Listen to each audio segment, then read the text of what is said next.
Sam. Doogie. Looking at the Premier League table as we approach the 2/3 mark of the 24-25 campaign, the table has an unfamiliar look. Amongst the traditional big boys, some of the richest football clubs in the world reside Nottingham Forest and Bournemouth. But how did these underdog sides upset the apple cart and position themselves amongst the elite? Today, we find out.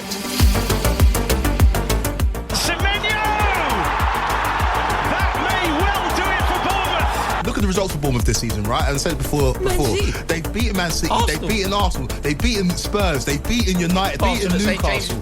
They've got huge results this season. So Forest though, Forest beat Liverpool at Anfield. No one beats Liverpool at Anfield, and Forest have done that. So credit to these two teams. He's picked out Hudson-Odoi. Those two are making an impression, making a difference. And Hudson-Odoi has made an even bigger difference there. Nottingham Forest have snatched the lead at Anfield.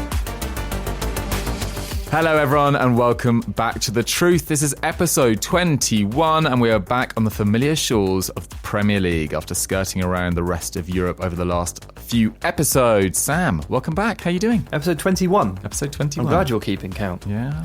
I had to call you controversial Doogie this week. Not just Doogie, or whatever I said last week, which was very complimentary. Yeah, it was. Debonair, dependable, etc., etc., etc. This week you are controversial Some Doogie. say dangerous. Jack, I'll just introduce you here as well quickly because I want to address you. You take the role of the listener here. Doogie popped up in a few Aston Villa WhatsApp groups this week in controversial circumstances because he sent off a very inflammatory tweet what was it? About Monchi.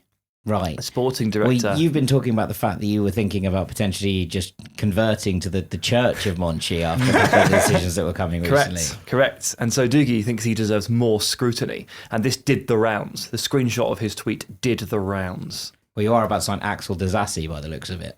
Mm-hmm. I think that was the cause of the tweet. What was, I mean, you put my interest, what was the sort of chat around? Was it just like, oh, this guy's talking nonsense again? Or did some people agree? Did some people hate it? What was the verdict? Yeah, I think some people understood. And certainly I think a lot of people in the Villa fan base, this isn't an episode about Aston Villa at all, but I just wanted to address this for the masses. I'm sure they're all waiting. Scrutiny is always important. Criticism and questioning is always important. And there are a fair few Villa fans who are out there always doing that. Some obviously didn't like it. Yeah. I mean, they've got every right to. I just think Monchi, for kind of needs-must scenarios with Villa, obviously he's doing a lot of signing and he's doing a lot of selling. He's trying to get out of PSR issues. I do think he has a mixed record in the transfer market during his time at Villa. I think he had a mixed record in his final few seasons at Sevilla. He was a disaster at Roma. And yet he's got this reputation as a guy that just doesn't miss in the market. And I think, yes, you've upgraded some of your backups slightly, but I just think he may be just a little bit too obsessed with bringing players in. And if you saved a little bit more and targeted higher quality players in the summer in particular, which we did talk about on a Villa episode of The Truth, so go back and listen to that. Yeah. I think you might be in a better position to challenge on all fronts. And look, you're not having a disaster of a season, but you do look a bit tired. No, it's not an Axel disaster of a season, not just yet. Not yet. Not just yet. So the riposte to that, of course, is that I don't think Monchi's made a single move that he actually wants to make in the last 12 months. It's all hands tied behind your back, PSR stuff. Villa need to just swap players to keep churning the money through PSR, which has been highlighted as a bit of a flaw of the system. So Villa are kind of signing players that they know aren't going to make them better, but they don't really have much of a choice because they can't actually afford to sign the players that would make them better. If Monchi had carte blanche, and you know that the Villa's owners are super rich and super ambitious, his average spend per player would be about 50 million. He would just buy really, really good players. So you know that he's not doing what he ideally wants to do. It's just one of those things where he's having to clean up a bit of mess from the previous regime. Villa being a very poor team at selling. I think a lot of clubs are figuring this out over the last couple of years. No one really took PSR particularly seriously.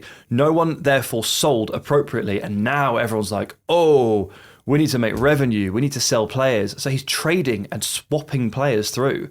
Jadon Philogene out, Donyell Marlon in. Is he better? A bit. But that's not the point. The point is the balance sheet. Is there a way out of that? Or do you just get stuck in the cycle forever? The washing machine? I think you get stuck in the cycle for a while until your revenue actually catches up to the point that it empowers you. So for Villa, it would be a case of, the Champions League revenue from this season, it doesn't kick in until next season's PSR. Right. So will that have an effect? Yeah, it will have a massive effect, but it's too late. It's too late, and you're still sort of like reorganising the deck chairs on the Titanic as it sinks, even though you know you've got loads of money coming in next season. So, I wonder if maybe with PSR, I understand why it's there, but some room for projection might be a nice amendment. All of this was covered in the WhatsApp groups, Doogie. It was, extensively. Yeah, and so thank you for generating that fervent conversation. No worries at all. Does it speak to you that... No, not at all. Very innocent. A very innocent... You probably sat on your sofa there just going, I think I just tweeted about Monchi. And then you let me know. I let you know that... you've caused waves. People always think that I tweet for sort of controversy sake. And I just called you... controversial Doogie, yeah, whatever. I think I definitely know what will start conversation on Twitter. I'm not afraid of starting conversation. I'm also, as we discussed in our Patreon over Christmas, I'm not really afraid of being wrong or perceived as being wrong. I'd rather put thoughts out there and be proved right or wrong 3 months down the line. I'm not really a firm believer in football opinions being wrong, as long as you've got some basis or some thoughts behind it. I think you can pretty much put anything out there and see what happens. It actually leads quite nicely into this podcast as well, because one of the teams we're talking about today, Nottingham Forest, they're also quite annoyed with me, their fan base as well, which we'll get onto during the course of this episode. Yes, what have you done now? I found them and they are very angry on multiple platforms with me.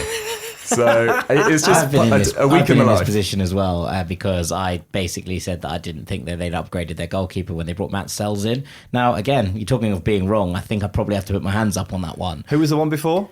Matt Turner? No, it wasn't Matt Turner. It was Odysseus Vlachodimos, who I think is a perfectly goalkeeper. He never got a shot. He didn't really. And they just sort of cycled through a couple of goalkeepers and then they were like, no, it's all gone wrong. We're going to bring in Matt Sells. And at that point I was like, I just don't really think you've upgraded that heavily. But credit to Matt Sells, he's actually been very, very good. Yeah, he has indeed. But Spoiler alert for the episode. I had a whole 15-minute thing on Matt Sells.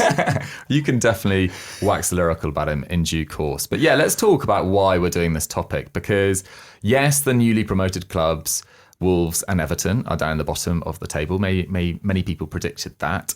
Yes, Liverpool, Arsenal, Chelsea, City are near the top, although probably not in the order many people expected before a ball was kicked. But sitting in third, 3 points off second place Arsenal are Nottingham Forest, whilst Bournemouth are seventh, 1 point off the top four. Bournemouth finished last season 12th. Forest finished 17th, 6 points clear of relegation. So they've both had magnificent seasons so far. And today we want to get to the bottom of how they got in this position, how they managed to turn it around, how they managed to go from Championship, Premier League bottom feeders to looking like a sure bet for European football of some sort come next year. Let's kick off with Forest, Sam, and we'll sort of interchange maybe between them as we go on. But it's been a crazy rise for Forest, but quite a unique strategy to get them there. Wow, unique in the context of this season and the current makeup of the Premier League. Yeah, it is pretty old school though. Like obviously you go back sort of 10 or 15 years and you see this kind of strategy quite a lot. So it's not unique in terms of football, but it's refreshing that they've turned the pages of history and brought back something that is so effective and so successful, which is all Pep Guardiola has ever done, for the record, in more adventurous terms. All he's ever done is take things from the 60s, the 70s, the 80s and just reinvent them and make sure that they work for the modern game. It's the secret of management, and it works. And you know what? Forest's strategy? It works. There are 3 really simple stats that I think tell the story of Nottingham Forest. The first is that they have the joint second lowest average possession per game in the league, 39.6%. They have actually been bottom of this category for quite a long time, or different patches of this season, but over the course of the weekend, Everton just managed to overtake them by 0.2%. But Forest barely have the ball, just under 40% of the ball on an average day. Second, their PPDA figure, our favourite, passes allowed per defensive action, is 14.92. It's the highest in the league. So that means that on average, they're allowing opponents roughly 15 passes per sequence before they get involved, before they try and stop anything, before they offer a defensive action. So it suggests to us that they're a passive team. And then third, they've taken the lead 18 times out of 23 games, the most in the league. So for context there, Arsenal have taken the lead 15 times, Liverpool 14, Chelsea 14, and Fulham 14. Excellent. Good start to games. Don't know what happens after that, but you do start games well. So all these things considered, and I don't want this to come across as a really just like disingenuous, basic way of describing them, but the theory is pretty rock solid. You play the game as it comes to you, and you get the right to do that by scoring first. If you can defend well and dictate where the game is played, what speed the game is played, then you're on to a winner. And Forest consistently take the lead in games and then just win because they're really good at managing game states. It's not that like ingenious to think that if you just go ahead in every game, defend well, and dictate the terms of it, that you can be successful. And in an era where everyone's trying to play possession football or high pressing football, Forest are doing literally neither, and they're better than almost everyone. Yeah, it's very, very impressive. And they've got real, what I would say, nuts and bolts defenders who love the art of defending. Blocks, headers, clearances, getting in the way. And between Olorena, Milenkovic, Murillo, they're all having magnificent seasons in front of a goalkeeper that's already been mentioned in Matt Sells, who no one, I don't even think Jack should be too harsh on himself. No one really saw this coming to the extent that he has been magnificent, and he's done a great job. And then in midfield, you've got players that can run, and they run, and they run. Gibbs White, Elliot Anderson just pick up the ball and they just go. It feels like every time I've watched Elliot Anderson this year, there's 3 or 4 times he's making 50, 60 metres with the ball at his feet.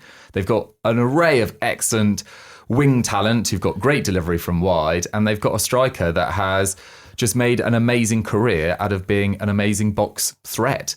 In the air, turning, making the most of tight angles. He's not going to beat 3 men on the dribble and score a worldie from 30 yards, but in terms of the ball falling to someone in the box and positioning themselves and using their body aggressively up against the defender, Chris Wood's almost unique in that respect. I think he's been brilliant.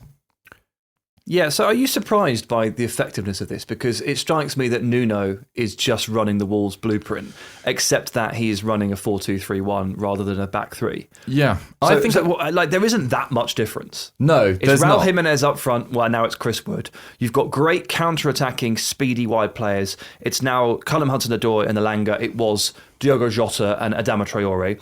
It can bed in and defend the box really well. Counter-attacks with incredible speed. Obviously, you've got some clever players in midfield. He used to have Ruben Neves and João Moutinho, and now he has Morgan Gibbs-White that can carry the ball 50 yards, as you say. And you've got proper box defenders like Murillo, Milenkovic. They're hard as nails, and they defend aerially, brilliantly, blocks, clearances, body on the line, as you say. I just look at it and I just see the old Wolves blueprint, but just with a bit more quality, and with a striker, Chris Wood, 14 goals, who is performing better than almost anybody in the league. So from one perspective, I'm almost kicking myself for not seeing it.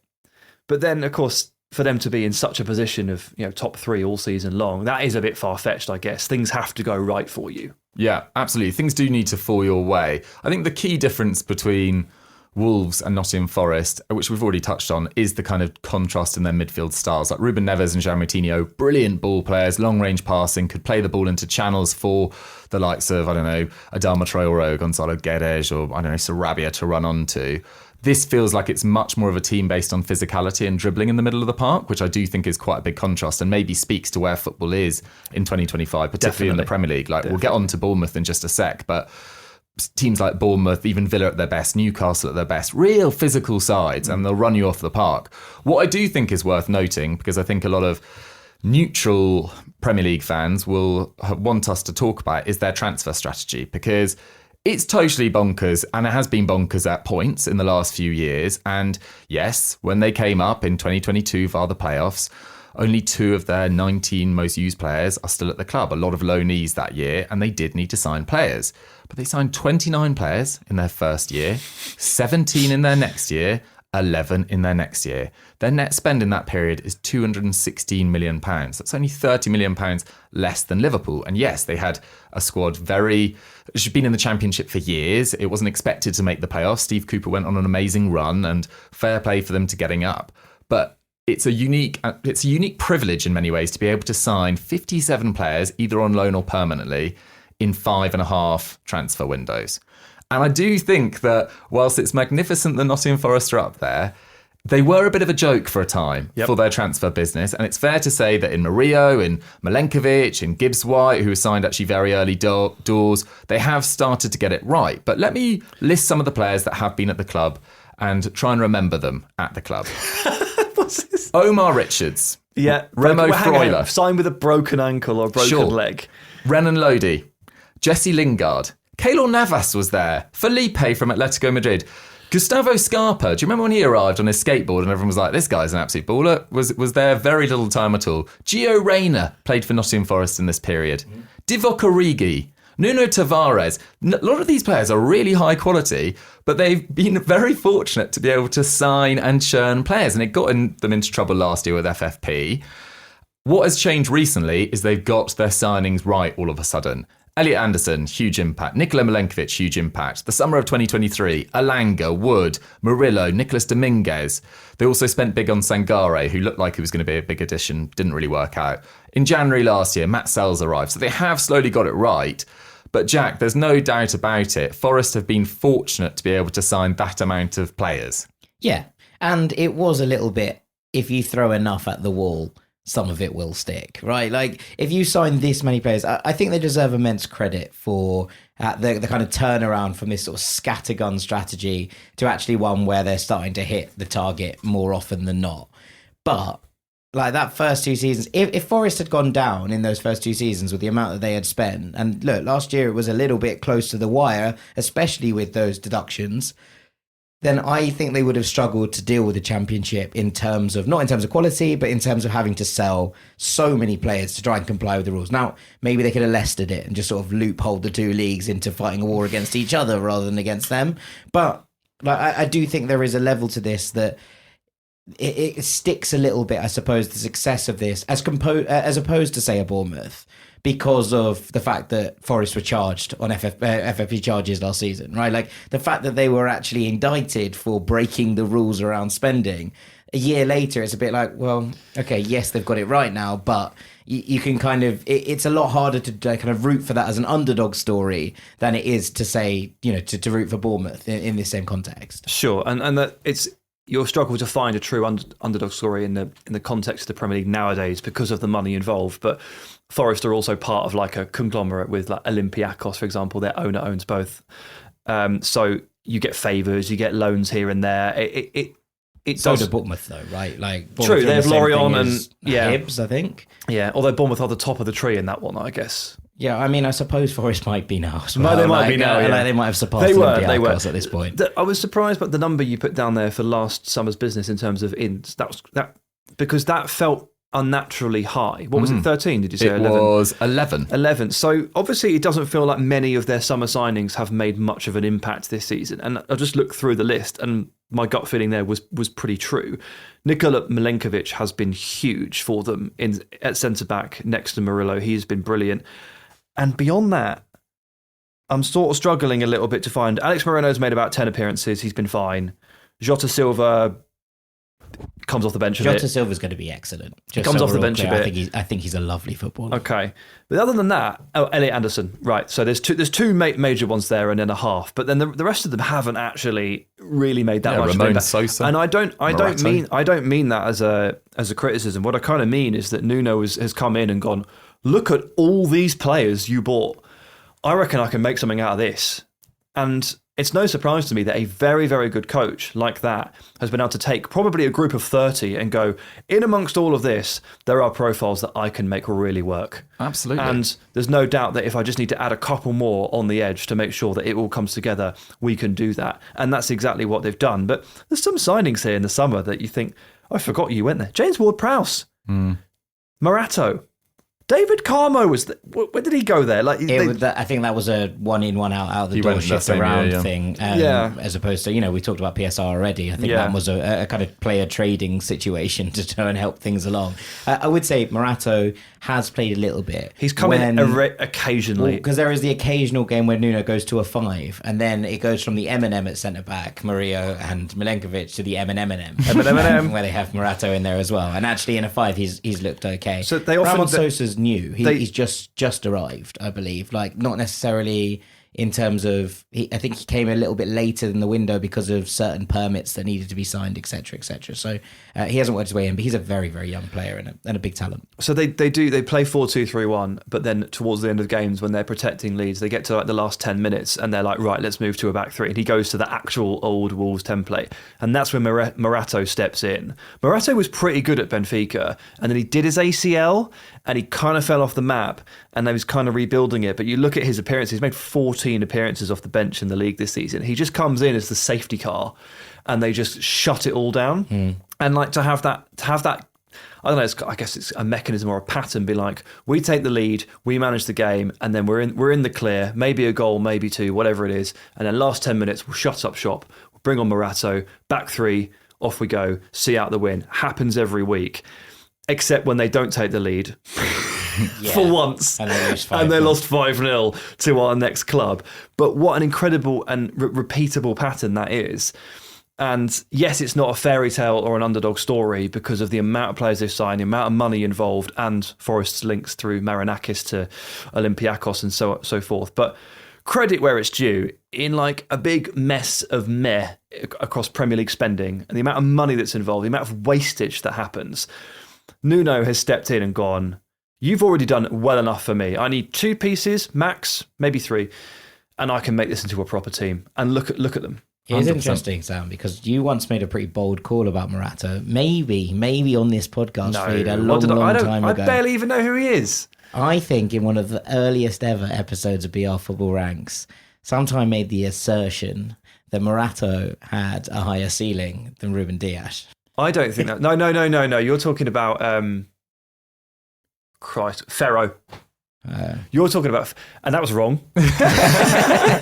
That was still wrong. Yeah, still wrong. Yeah. Okay, it wasn't Morata. My bad. No, that was still wrong. I'm still wrong about that. Well, it's all about being wrong. I did mention why I angered Forest fans, and I'll just, before we move on to Bournemouth, which is I'm interested in this. So I tweeted the net spend in the Premier League over the last 5 completed seasons. Forest are 9th. And they've only been in the Premier League. This is their 3rd year. Yeah. So they have spent a huge amount. They spent £220 million net, which, as I say, is not far off Liverpool, not far off City.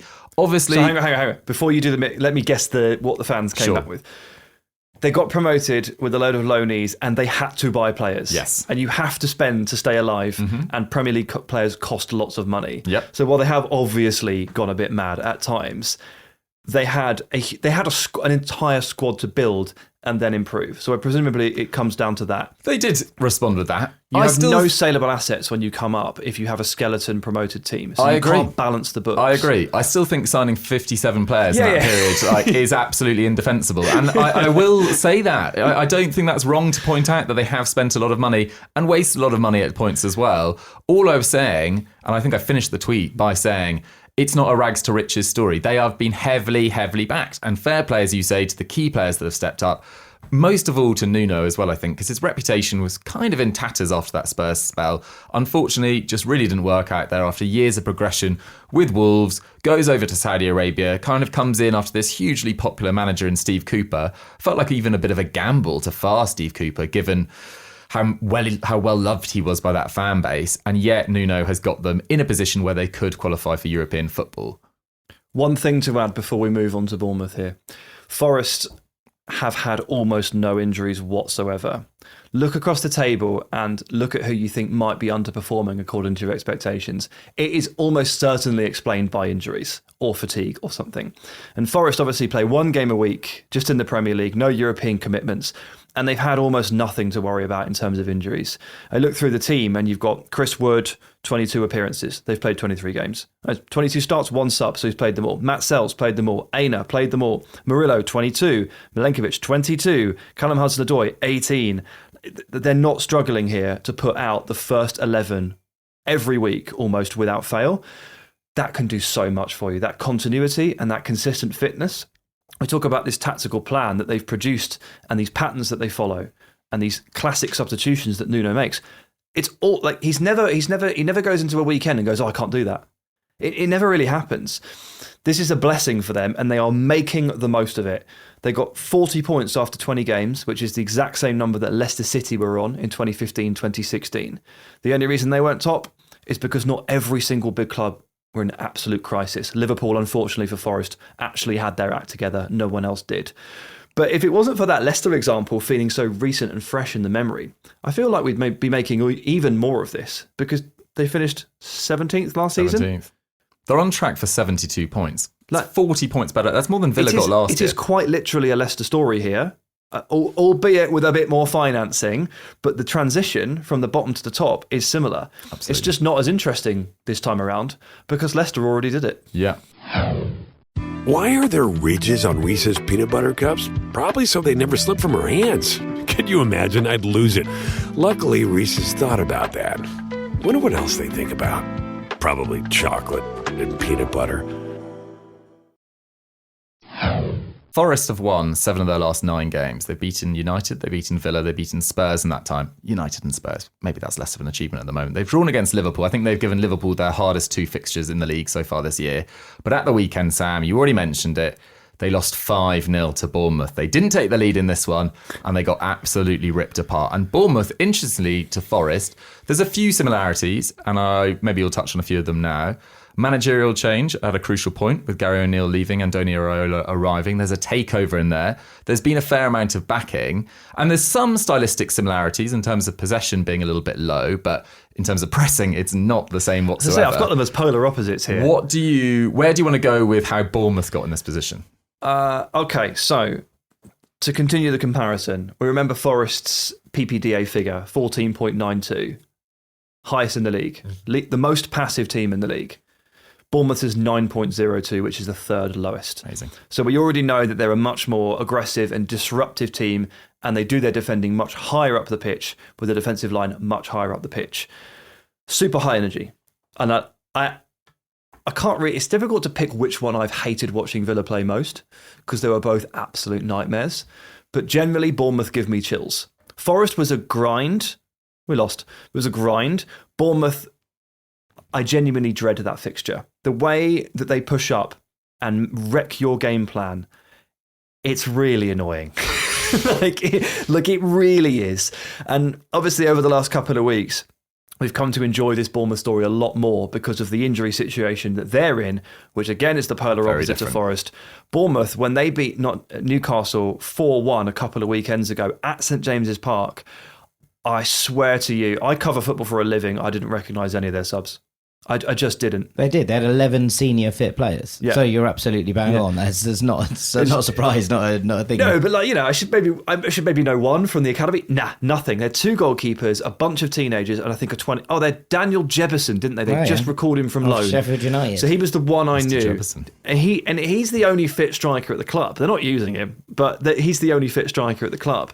And obviously they then go from that and they beat Nottingham Forest 5-0, which is incredible. It is a bit of a gimmicky scoreline. Like when you watch the game back, Nottingham Forest have a lot of chances in the first half in particular, but they fall behind and they can't play their own game. They end up chasing it and maybe puts the team in a slightly unfamiliar position, puts Milenkovic and Murillo in slightly unfamiliar positions, and look what happens. But Bournemouth were very clinical. Dango Ouattara scored a hat-trick. He is a winger deputising up front, and he was amazing.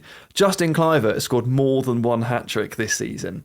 And I know people don't want to count one of them because it was all penalties, but still got to put the ball in the back of the net. Absolutely. Justin Kluivert is one of a number of players at Bournemouth that clearly they've had talent at some point, but it's never really worked out for them. And Antonio Iraola is finding his way to unlock these players. When was the last time, Jack, that you, before Bournemouth, before now really, that you saw Justin Kluivert play with a smile on his face? It's it's been a while, hasn't it? And I think what's interesting about that is that a lot of people have tried to sign Justin Kluivert, and I wasn't going to bring it back to Fulham, but I am, because Fulham had been accepted by Roma for Justin Kluivert last summer, and he was denied a work permit because he hadn't played enough games in Serie A the year before in order to justify the Premier League allowing Fulham to sign him. A year later, he signed for Bournemouth, and look where he is now. Oh my God. That's incredibly frustrating. Now, I've interviewed Justin Kluivert before, and he's a really, really lovely man. I know. We were together. I know. I'm just saying he was a really lovely guy. Yeah, and it was one of those things where you sit with someone and you kind of follow their career wanting them to succeed. Yeah. And actually, having seen him struggle in a variety of places, it did feel like this Bournemouth was a bit of a roll of the dice for him. But the freedom which he is given to express himself, the trust with which he has in terms of this squad and in terms of where Iraola sees him playing, and I think that the way that this front three, since the strikers have ended up being out, the way they interchange and they dovetail as a three. And, yes, you said Dango Atara was playing as a striker. I think that's inverted commas, isn't it? Because Kluivert's going through there, Semenyo's drifting inside into these areas. The three of them just pick up their leads from each other. And there's so much of it that feels off the cuff and free. And there's a brilliant interview with Andoni Iraola by Miguel Delaney in The Independent this week. And he's basically talking about the fact that, if I have a player and they are in the opposition half and they don't see players around them, so therefore there's no patterns to fall back on, I want them just to have a go. I want them to have a go at the defender and see what happens. And they have the freedom that if they lose the ball, they lose the ball. But I want them to go and do that. And that, I think, in itself is a breath of fresh air. You do see that as well. Kluivert takes a lot of shots from distance. That is kind of his role. He sits in behind the striker and he basically lets fly from 25 yards. He's a hell of a left-hand corner. Hell of a striker of the ball. Yeah, loves to cut across the keeper. And sometimes he shoots and it doesn't go in, and the camera cuts to Iraola and he's clapping. It sounds like such a basic and silly thing, but there's a lot of managers in that situation that would scowl or turn away. But Iraola does try to at least. He's a very regimented defensive system. The pressing is very heavily orchestrated. You can't press in a free and lackadaisical way. Like, it has to be incredibly regimented, because if it doesn't work, you are completely and utterly exposed. So the defensive side of the game is drilled to within an inch of its life for Iraola. But the attacking stuff is quite fun. And he's managed to recover from the fact that he's lost both of his strikers for a significant amount of time. And speaking of those strikers, again, it's hard. I don't want to fall into the trap here of trying to call this one a rags to riches story, because although obviously Iraola has managed to get a lot of what you would consider to be relatively ordinary Premier League players to play well above their station, they did sign Porto's striker in the summer for 40 million, albeit in response to losing Solanke. But still, this is one of the richest clubs in the world, because any team that has been in the Premier League for 3+ seasons is automatically one of the richest clubs in the world. But what he is drawing out of some of these other players is very Bielsa-esque, which is fitting, because obviously he played for Bielsa and presumably counts him as one of his idols. Ryan Christie shouldn't be this good. No offence to the bloke. I love him. I think he's great. He shouldn't be this good. Lewis Cook probably didn't see his career returning to this level after a serious injury. Arguably, Antoine Semenyo, who was, probably about 25 now, so he would have been in the Championship at around 23, roughly. Probably didn't see this coming. Definitely. For a lot of these players, this is the peak. This is it. Marcus Tavernier, incredible, absolutely incredible for him to be here. They've got some great players, but he's elevated some of these players to stations that remind me of when Stuart Dallas and Luke Ayling stepped into the Premier League and blew us all away, and we went, what? And it's the manager. Yeah, 100%. I think just finally on Justin Kluivert, there's that well-known stat that he's played in every top 5 league. And to do that at his age, it's either you're obsessed with moving house or you've not been particularly good at any of those clubs. And it's the latter. It's the latter in Justin Kluivert's case. He just hasn't been particularly good at any club recently prior to Bournemouth.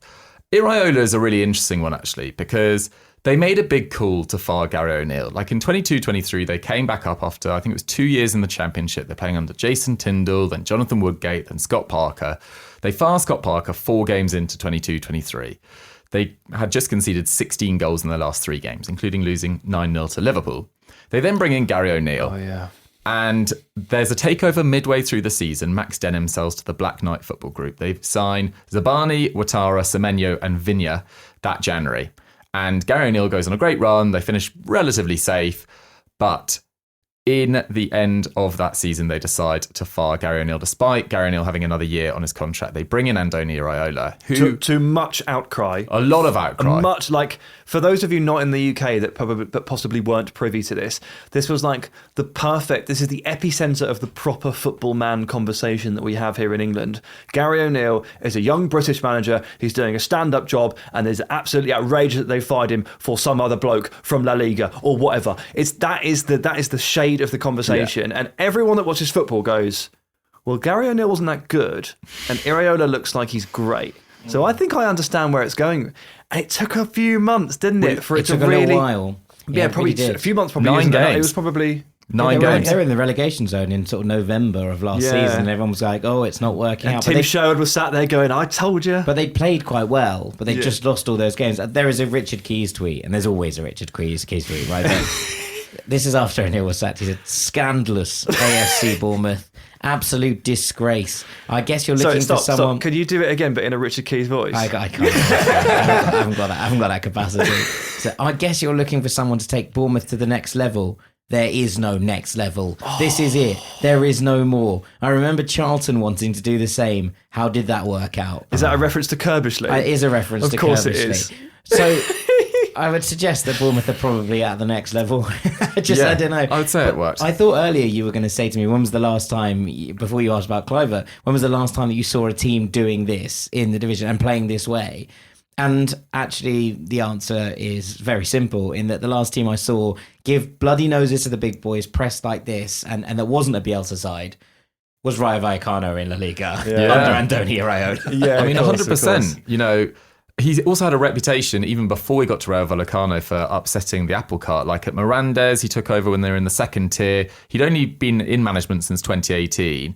He's with Larnaca in Cyprus. He gets fired after not winning a game in 2 months, then takes over second tier Mirandes in Spain. He beat Celta Vigo, Sevilla and Villarreal to the semi-finals and gets to the semi-finals of the Copa del Rey. Then moves to Rayo Vallecano in August 2020, gets them promoted in his first year, 12th and 12th in the next 2 years. In his final year, they beat Valencia, Sevilla, Real Madrid, Barcelona and Villarreal twice. What an amazing record at upsetting teams, and you know, when you're not necessarily going to see as much of the ball of them, still being really effective with the possession you do have. And it's not the first case of this happening. Like when Atkins was removed and they signed Pochettino, Southampton, the same uproar happened. Houghton and Potter was to a certain extent. It's interesting you bring that up, actually, because yes, that's absolutely right. Although I think our appreciation for wider football was the further back you go, the lower the appreciation for wider football is. Absolutely. So the more insular it becomes about English football. I think that's fair to say. The globalisation takes hold more and more every year. So when Adkins got replaced by Pochettino at Saints, a lot of people legitimately and understandably didn't really know who the hell that was, and that's fine. It is interesting that you mentioned Saints, because you were talking about, Jack, bloodying the noses of the top clubs and having good seasons. Actually, that was Southampton did that really well, not just under Pochettino, but under Ronald Koeman as well, who followed him. One of their kind of standout traits was that they could go to Old Trafford and eke out a 1-0 win back when United were good. That was a big result. And like Charlie Austin scoring a last-minute winner at Old Trafford that gave those fans of that club. It wasn't going to be great every week, but you always had hope. And you had optimism heading into that big weekend. And you can see this in Bournemouth's performances, because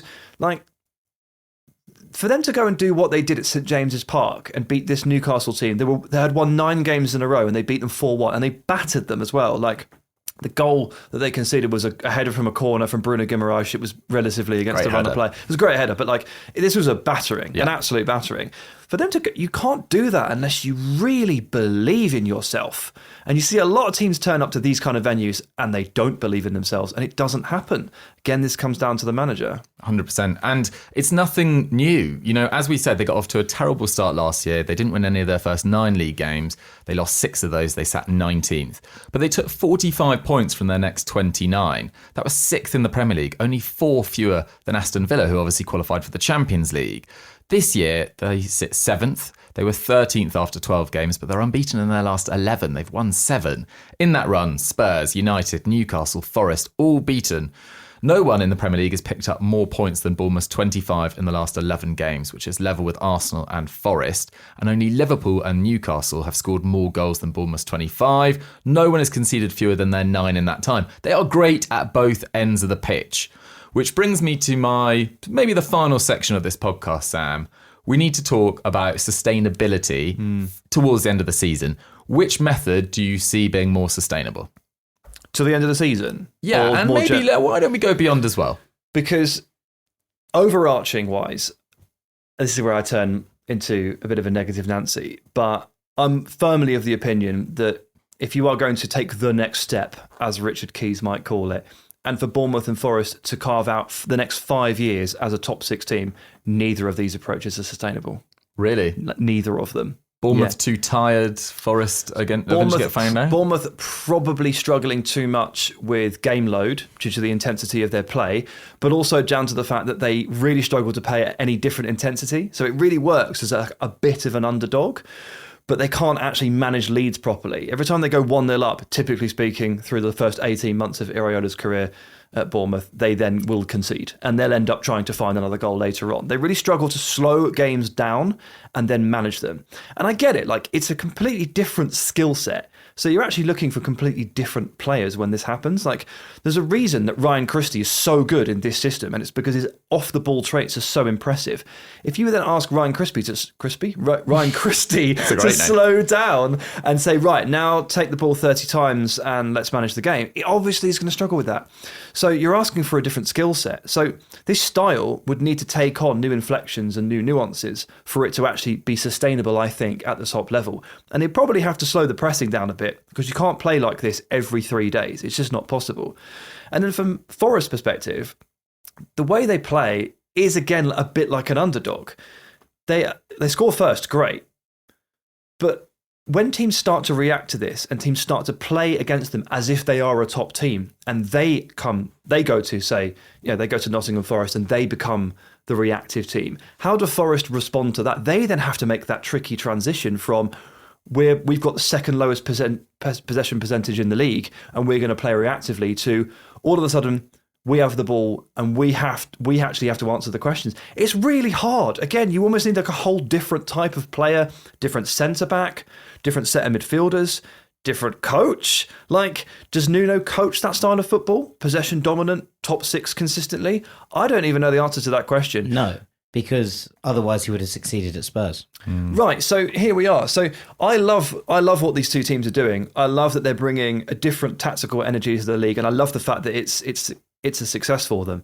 But if they were to then cement themselves in that top six, they'd both have to change pretty drastically, I think, for it to be sustainable. Forest more than Bournemouth.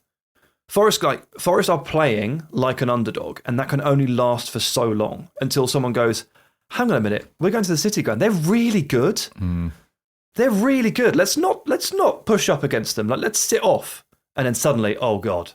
And I've seen this happen with Villa a few times, right? Like I saw the Martin O'Neill transition from, we were a brilliant counter-attacking team with Ashley Young and Gabby Ogbonlahor, and then everyone realised it. And they said, oh, Villa, off you go then. We'll come to Villa Park and we'll sit there and you try and break us down. We drew every game 1-1. It was a nightmare. Slight counter to that. And I don't necessarily think you're wrong, but I would use this as an example. This is something that I often say, about this Marco Silva edition of Fulham. Actually, very, very poor against a low block and can't deal with it when teams sit in, which is why Fulham lost 1-0 to Manchester United at the weekend, because we didn't know what to do with the ball. And drew 0-0 against Southampton. Exactly, right? You actually look at Fulham's record this season against the five top teams in the Premier League right now have taken points off every single one of them, bar Man City. And you look at the bottom five teams in the Premier League right now and have given points away to each of them apart from Leicester City. And the Man City game was Adama Traore's finest XG underperformance of all time. Yeah, exactly. 100%, right? And actually Leicester could have probably got something against Fulham last weekend. So, two sides of that coin. But so I can look at that and I can tell you that that's happening because the results back it up, right? As well as everything else, the results back it up. Forest haven't necessarily struggled to break down teams towards the bottom of the table. And I do think that's interesting in terms of that transition away from playing slightly different football. And look, just because a team is doing badly doesn't mean they're going to sit in, right? I appreciate that. And, you can use Southampton as an example. Forest would have absolutely loved that game in so many ways, stylistically. They probably didn't in real terms. Actually, it was weirdly tight. You actually look stylistically, and Southampton are trying to open up and play against this Forest side when they're, one, inferior to them, and two, they know that game plan is going to suit them. Must have been manna from heaven. But there are teams who would have sit in against Forest this year, and not many teams have stuck in there and actually ended up beating them. But we know they've taken the lead 18 times out of 23 games. So we know that they're putting themselves into that positive game state where they can play reactively. So there may be some examples, but when you go through an entire season of this, my God, do you get found out really quickly. This is not a criticism of Forest. This is a possible criticism for a year's time if everything goes to plan. And you know what? It's just one of those things that every team in that situation would have to go through. You have to transition through to being able to play against that type of team.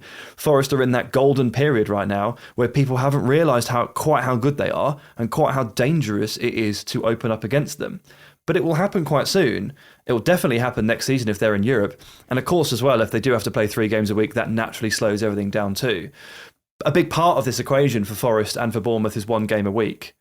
And Forest's injury record would tell you that they are really benefiting from that. I also think Bournemouth are really benefiting from the fact that this season, more so because of the international calendar in the summer with the Euros and the Copa America, feels like it's defined almost by tiredness and injury. And Bournemouth, look, have had loads and loads of injuries as well.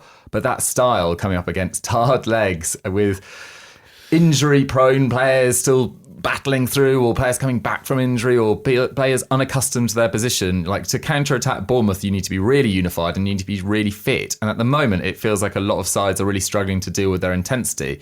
You then take that into the Champions League. Imagine if they do qualify for it. I mean, it's still a long way to go. So can you imagine the Champions League football at that stadium? It would be insane. Like 11,000 people. Bournemouth They wouldn't be going allowed. Tuesday, Saturday, It'd be Wednesday, like Girona Sunday. would have to like bring in the extra seats. No. I just don't think they'd fundamentally be allowed. Look what's happened with Brest this season. They have to play their home games at Guingamp Stadium. Yeah. So, Guingamp. Guingamp.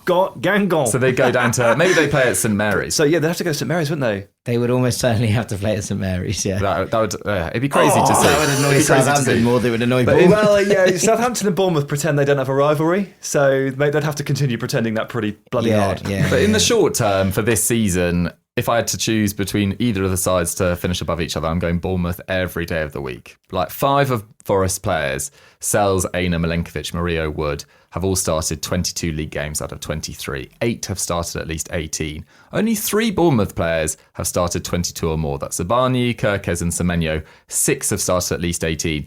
And yet, the momentum, as shown by the weekend, even though the scoreline did flatter Bournemouth, as we've already talked about, feels like it's with Bournemouth. They've already travelled to Anfield. They've already travelled to Stamford Bridge. They've beaten Arsenal and Man City at home. They host Liverpool this weekend. That's going to be a fascinating game to watch. Then they play one other top 10 side, which is only Brighton. I say only Brighton. Brighton haven't been in great form recently, until the 12th of April. So that's the next 9 games. Bournemouth could be quite comfortable in the top 4 by mid-April. And yes, they've got a difficult stretch to finish the season, but there is a very realistic chance that Bournemouth finish in the Champions League this year. I really do think there is. Chelsea's defence, highlighted by that shambles of a goalkeeper in Robert Sanchez, feel like there could be a mistake every single week that's going to affect results and performances and momentum. I'm not convinced that Chelsea are going to finish in the top 4. I think the other 3, City, Arsenal and Liverpool, will be fine. But I don't see a reason why Bournemouth can't finish in the top 4 this year. I'm not saying they necessarily will, but I think there's a very decent chance they do. Well, clearly you hate Newcastle, but that's a second question. That goes without saying. No, I wouldn't rule anybody out at this point. That's correct. We're like just over halfway through the season, and there's a lot of football to be played, a lot to happen. You've got, maybe this is the bias in me, but I'm cutting it off at 8. Villa in 8th. I don't think Brighton are a challenger for the top 4. No. They don't look good enough, consistent enough. They have had a lot of injuries. There's also probably going to be 5 players. spots for the Champions League, which always just annoys me because we spend the whole season talking about top 4. There's probably going to be 5. It could easily be 5, but I think it genuinely is 8 into 5, and I'm ruling absolutely no one out right now, because if you'd have asked me a month and a half ago, I'd have told you Chelsea are finishing 3rd. And then Chelsea didn't win for 6 games. Yeah, I mean, even 2nd. And there was probably a discussion to be had at one point. Sure, and to be fair, totally Enzo convinced Maresca told us all in no uncertain terms that was not happening, and he was bang on. Well done to him. He's a realist. So much can change. Newcastle won 9 in a row and then lost 4-1 at home to Bournemouth. It's very hard to tell. So we don't have to make these predictions, but we know that Bournemouth are legitimately in the hat here. And hopefully they don't, I say hopefully, obviously for personal reasons, I hope they burn out really hard. But hopefully from an objective point of view, they don't burn out too fast here and they don't run out of steam due to the injuries and the intensity, because it would be a shame. They're just a really cool side. Bear in mind, Bournemouth is not a cool football club, right? And I say that in full knowledge that I'm a Fulham fan, right? Bournemouth are not miles off. We're arguably slightly smaller and you're from a part of the world which is far sleepier and has a lot of an older population, right? It's not a cool football club. It does, yeah. No, this isn't a slight. It's just a fact. Not. It's just what it is, yeah. There's a lot of old people and a lot of hospitals. They're not a cool club, but this is a really cool team. It's a really cool team. It has a load of cool players in it, and they're managed by a cool young manager. And the camaraderie around the dressing room. We didn't even talk about the centre back pairing of Huijsen and Zabani. Yeah, we haven't even done that. He's awesome. Hasn't lost a game since he's come into this side. They have, 2 of the best young centre-backs in world football right now playing as a partnership at Bournemouth. They have this fun, floaty front 3 that do lots of different things. I don't know if Evan Nilsson is going to be back this season, to be perfectly I honest think with you. he did a metatarsal. He should be I think back. it was about March time. If he comes back, he's a cool player. Like, he cool did some player. fun stuff at Porto and then ended up at Bournemouth. And then they have this kind of dogs of war approach in the middle with Lewis Cook and Ryan Christie, as you say. Milos Kerkez is someone who is under the radar majorly in terms of people wanting him. And Kep is having a resurgence season, which is cool. Like, I love a redemption arc. So, like, when you look at the whole team, look, I think it would be mean to rule out Forest in some ways, because I think that actually the way that they're playing and the system, as long as it doesn't get found out, as Sam's talking about, I think has enough to probably let them finish above Bournemouth this season, because I think there is far more chance of Bournemouth burning out than Forest. Much more. But like, in terms of cool and in terms of a team that I'm like, I want to get behind because they're quite like fun to watch, you'd pick Bournemouth over Forest every time. Yeah, 100%. I think there's also just the feeling that it's probably going to be the final 6 months of Andoni Iraola as well at Bournemouth. We're not talking about that. Remember last week? I do Remember think it's last week? worth bringing up. No, I it's do think not. it's worth bringing up. I'm banning How many it. teams? I'm banning it. Bologna, Last week we sat here and a Bournemouth. Jack, you mentioned a Bournemouth fan was like, "Can you stop?" Yes, yeah, absolutely. You can't We mention must it. stop. It's absolutely completely fair Why to would you mention. leave? Look at Stuttgart, look at Girona, look at Bologna. There is a trend at the moment where an underdog overperforms for a year, gets into the Champions League, and loses a number of their best players. It is just a fact. We've got to face reality. I thought you meant the manager. I was like, two of And those him. managers didn't No, leave. but obviously the task gets a lot harder, and it becomes a bit more of a slog. Yeah. And even Villa are finding this right? The midweeks. Yeah, Newcastle found it last year. Villa's results. It's completely fair to bring in it the up. Premier League game that immediately follows a Champions League night are horrendous. They're really bad. Newcastle had it last year too. All the Newcastle fans are telling the Villa fans like, "Told you." Right now, and next year, whoever it is, Villa fans will be like, "Told you, told exactly. you," Right, because you always trick. Forest might have the squad for it. You've Yeah. got about 50 players.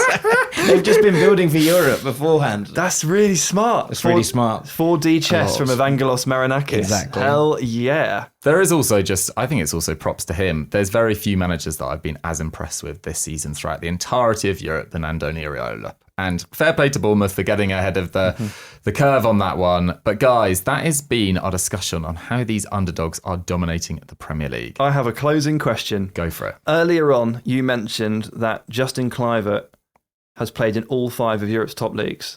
He's one of 2 players to have done so. Quiz question for the audience, and if you know it, give it 5 seconds. Do you know who the other player to have done this is? I do.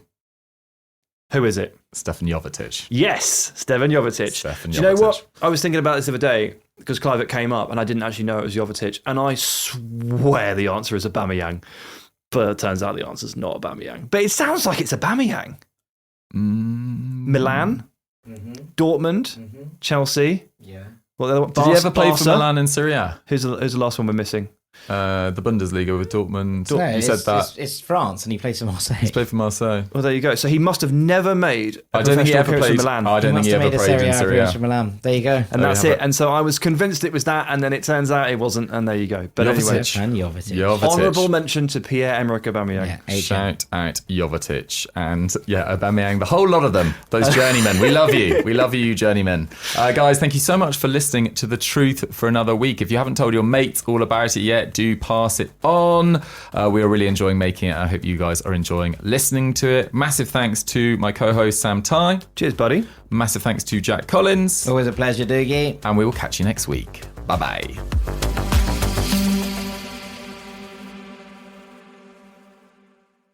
Why are there ridges on Reese's peanut butter cups? Probably so they never slip from her hands. Can you imagine? I'd lose it. Luckily, Reese's thought about that. Wonder what else they think about. Probably chocolate and peanut butter.